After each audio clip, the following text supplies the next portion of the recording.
ఓం గం గణపతే నమః. ఓం శ్రీమాత్రే నమః. ఓం త్రయంబకం యజామహే సుగంధిం పుష్టివర్ధనం ఉర్వారుకమివ బంధనాన్ మృత్యోర్మిక్షీయమామృతాత్. ఈరోజు ఒక ముఖ్యమైన అంశంతో మీ ముందుకు వచ్చానండి. అది ఏమిటి అంటే సోమసూత్రం. మన హిందూ సాంప్రదాయంలో ముఖ్యంగా శివాలయాలలో సోమసూత్రం అనేది అత్యంత పవిత్రమైనది. శివలింగం ప్రతిష్ఠించిన పీఠం నుండి ఉత్తర దిశగా మనం శివుడికి చేసే అభిషేకాల నీరు గాని పాలు గాని బయటకు వెళ్ళడానికి ఒక ద్వారం లాంటి అమరిక ఉంటుందండి. ఆ నీరు ప్రవహించే మార్గాన్నే సోమసూత్రం అంటారు. మరి దీనికి సంబంధించిన ఆధ్యాత్మిక విశేషాలు చాలా ఉన్నాయి. సోమసూత్రం సంప్రదాయం చాలా ప్రాచీనమైనది. దాదాపు 1500 నుండి 2000 సంవత్సరాలుగా నిర్మించబడిన శివాలయాల్లో ఈ విధానం కనబడుతుంది.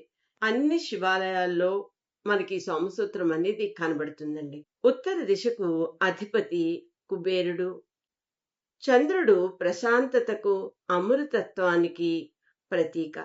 శివుని శిరస్సుపై ఉండే చంద్రుని తత్వం ఉత్తర భాగంలో ఉంటుందని నమ్మకం. అందుకే దీనిని సోమసూత్రం అనే పేరు వచ్చింది. చంద్రుడినే సోముడని కూడా అంటాం కదా, అందుకని. శివలింగానికి నిరంతరం జరిగే అభిషేక ద్రవ్యాలు పాలు, పెరుగు, నెయ్యి, తేనె, జలం ఒక క్రమ పద్ధతిలో గౌరవప్రదంగా బయటకు వెళ్ళడానికి ఈ అమరికను ఏర్పాటు చేశారు. ఇది కేవలం ఒక కాలువ లాంటిది కాదు, పరమశివుడి శక్తి ప్రవహించే పవిత్ర మార్గం. ఇక్కడ ప్రధానమైన అంశం ఏమిటి అంటే ప్రదక్షిణ నియమం. అది సోమసూత్ర ప్రదక్షిణ అంటారు. శివాలయానికి వెళ్ళినప్పుడు సోమసూత్రాన్ని దాటకూడదు అనే కఠినమైన నియమం ఉంది. దీనిని చండీ ప్రదక్షిణ లేదా శివ ప్రదక్షిణ అంటారు. దేవాలయంలో ప్రదక్షిణ చేసేటప్పుడు సోమసూత్రం, అదేనండి అభిషేక జలం వచ్చే ద్వారం వరకు వచ్చి ఆగి దానిని దాటకుండా అక్కడి నుండి మళ్ళీ వెనక్కి తిరిగి అంటే అపసవ్య దిశలో ధ్వజస్తంభం వరకు వచ్చి అక్కడి నుండి మరోవైపుగా మళ్ళీ సోమసూత్రం రెండో వైపు వరకు వెళ్ళాలి.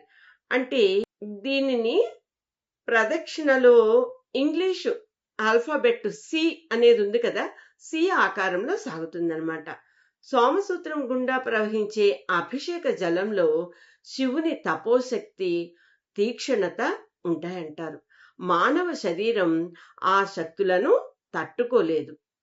పురాణాల ప్రకారం సోమసూత్రాన్ని దాటితే జ్యోతిర్లింగ శక్తిని అవమానించినట్లు అవుతుందని, దీనివల్ల మనకు వచ్చే పుణ్యం క్షీణిస్తుందని చెప్తారు. శివదర్శనం చేసేటప్పుడు ఈ నియమాన్ని పాటిస్తే మానసిక ప్రశాంతత, ఆధ్యాత్మిక శక్తి లభిస్తాయని భక్తుల నమ్మకం. విన్నారు కదండి, సోమసూత్రం అంటే ఏమిటి, దాని ప్రాముఖ్యత.